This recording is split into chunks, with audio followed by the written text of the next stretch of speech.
Dans cette vidéo Brighton, je vais vous faire voir comment on associe un GPS de type 650, donc comme tous les autres GPS couleurs de la gamme, avec son application. Bien évidemment, on met Brighton Active au préalable sur son téléphone.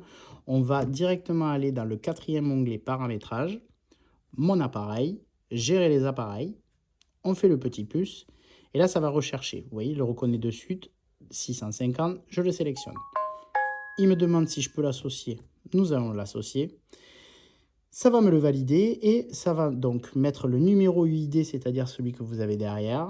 Vous vérifiez et c'est bon. Donc le numéro du 650, son numéro de série. Et là, on est en train de synchroniser les activités. Donc là, il me propose bien évidemment des mises à jour. Sachez que des mises à jour, vous pouvez en avoir en USB ou en Bluetooth. Je vous conseille fortement de plutôt les faire sur un PC et de télécharger Brighton Update Tool.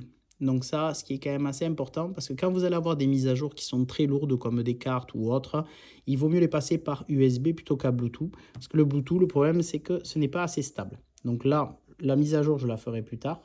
L'idée, c'est quoi? C'est de vous faire découvrir un petit peu comment marchent les paramétrages de champ de données. Là, par exemple, je vais dans champ de données. Donc là, par exemple, sur le premier, road bike, je vais directement donc configuration compteur, page de données. Alors, ce qui est intéressant, si vous voulez, c'est qu'avec l'application, je vais pouvoir sélectionner le nombre de champs de données. Donc, on peut sélectionner le nombre d'écrans qu'on veut.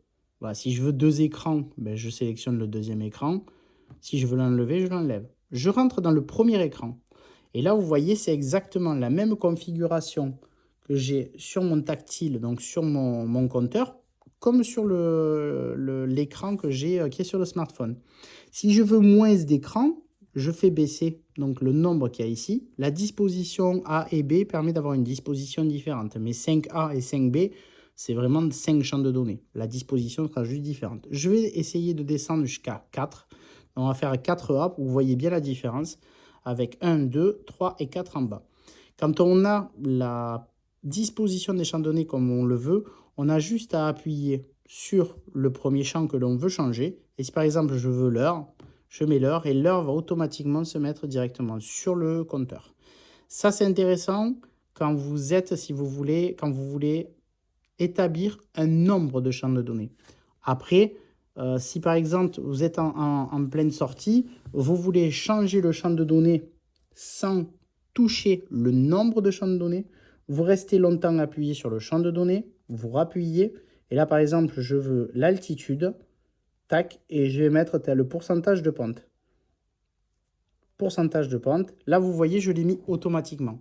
Ce qui va se faire avec l'application, c'est uniquement le nombre de champs de données. Mais après, le type de champ de données, vous pouvez le faire comme je viens de le faire. Donc là, c'était une vidéo pour vous faire voir comment changer les champs de données.